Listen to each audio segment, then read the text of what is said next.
कामाख्या देवी की मुख्य विशेषता यह है कि यह तंत्र साधना के लिए एक अत्यंत महत्वपूर्ण स्थल है। यहाँ देवी की मूर्ति के बजाय एक कुंड है, जिसकी योनि के रूप में पूजा की जाती है।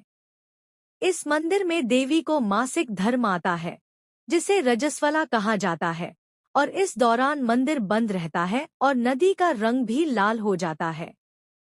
कामाख्या देवी की पूजा से इच्छाएं पूरी होती हैं और तांत्रिकों को सिद्धि प्राप्त होती है, अघोरियों और काली शक्तियों को दूर करने में सक्षम होते हैं।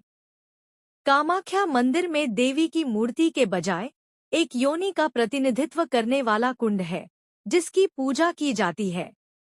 यह सृष्टि की उत्पत्ति का प्रतीक है। रजस्वला मासिक धर्म माना जाता है कि देवी को मासिक धर्म आता है, जिसके कारण मंदिर हर साल कुछ दिनों के लिए बंद रहता है।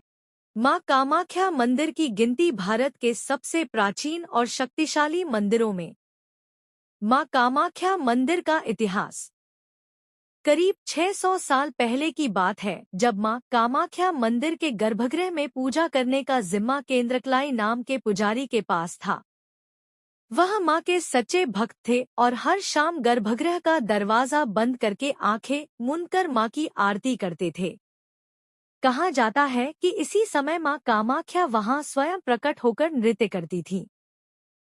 केंद्रकलाई ने कभी अपनी आंखें नहीं खोली, लेकिन मां के पायल की मधुर आवाज सुनते रहते थे। राजा नर नारायण की इच्छा। उस समय कोच वंश के राजा नर नारायण को जब यह बात पता चली कि मां स्वयं प्रकट होकर नृत्य करती हैं, तो उन्होंने भी यह नजारा देखने की इच्छा जताई।